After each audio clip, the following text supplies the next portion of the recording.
Hi crafty people, it's Danny here from the Gold Coast, Australia. Welcome back to my channel.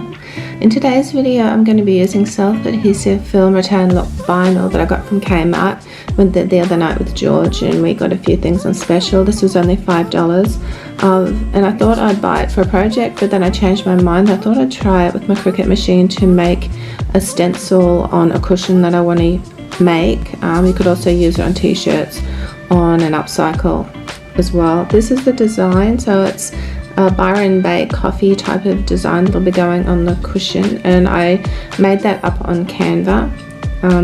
When it came to the settings, I had to muck around with it. I did do a trial and I came up with the settings here. So for the materials, I used a Smart Vinyl Permanent. It would be a deep cut blade that I used, and instead of the default pressure setting, I used more pressure because this vinyl is quite a bit thicker than the normal Cricut vinyl that you normally use. After putting the vinyl onto the mat, I just put it through the machine and it cut it out. Weeding it was fun. I wasn't sure how it was going to work either, if it would cut enough, but it worked out really well. So for the stencil, you're actually taking out the letters and leaving the background in. For a decal, it would be the other way around.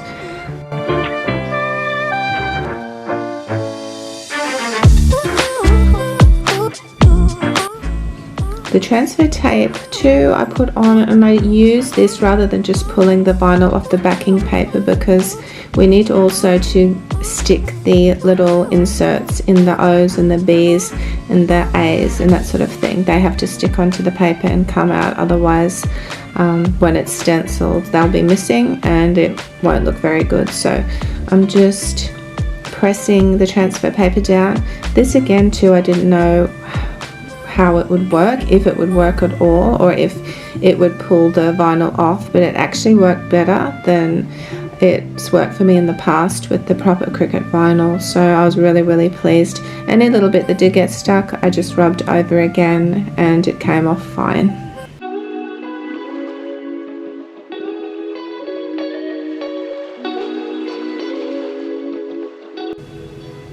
So this will be the stencil for my project. My project will be a cushion cover. So what I'm doing now is going to make a cushion, and I'm going to put the use the stencil with the Byron Bay coffee stencil that I've just done. But what I want to show you first, actually, I'm up to the point where I've just put the zip in. I didn't show you because I have done it before in previous videos, and I will put links to those videos if you're interested in knowing how to make a scatter cushion. I do it a few different ways, but this is something I haven't tried before actually. Now when I was in Kmart the other day and I was looking in the party section, I've actually pulled it out of the packet it was in, but I'll try to find it online and put it on the screen, so if you want it you'll know. It's like they're tassels, party tassels for parties, a bit like a tassel bunting type of thing. And I thought these would be great as tassels for furniture, for soft furnishings, for cushions. So that's what I'm going to use with this cushion. They're a little bit tangled, but all I have to do is cut. I'll need 4, so I'll be putting them on each corner.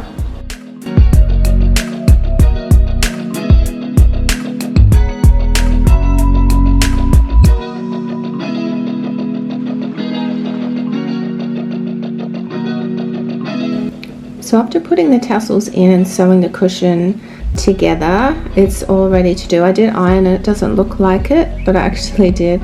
I'm just placing the stencil where I want it to be, in the middle of the cushion there, and pushing it down. I do get the little Cricut tool too and make sure that it's all lying flat, because we don't want any bleeding, and we also want the little bits inside the letters and the O's and the B's and that sort of thing to stick down when I remove the transfer tape.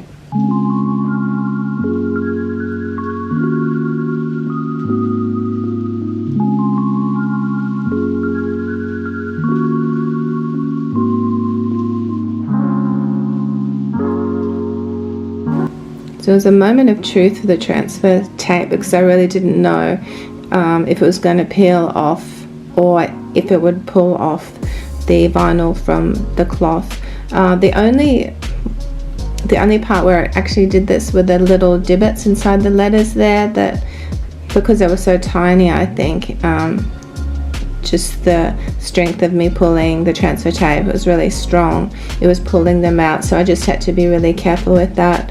Other than that though, it was all fine.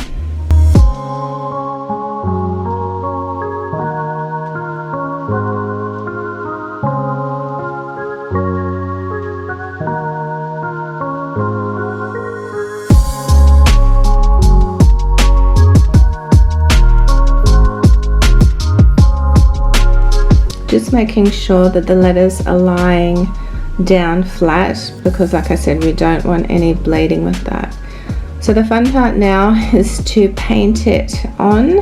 I'm just using the Kmart Artist acrylic paint. It was reduced to $1.50. It's not a fabric paint, and I'm using the little foam brushes to paint the paint onto the stencil. It's important, I think, when stenciling is to don't brush and roll down, just dab. This will prevent bleeding as well, and I think it also gives it a nice sort of mottled effect.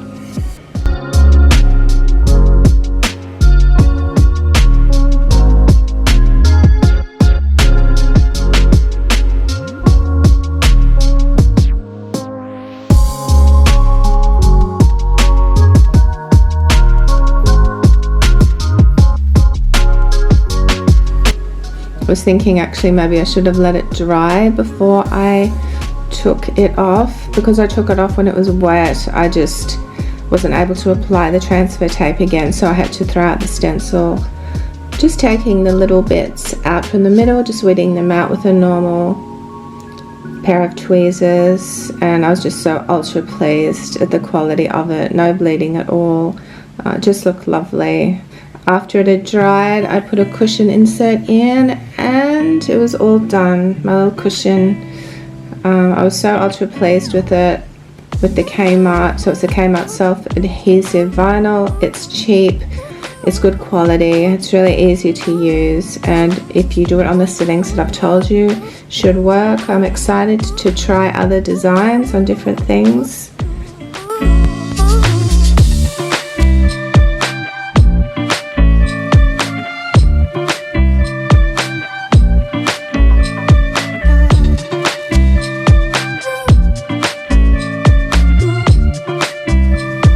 So next week I'll be doing the same, using the same rattan vinyl sheet, but I will be making coasters, I'll be making some little faux pot plants, and I will also be making a decal for the kitchen window.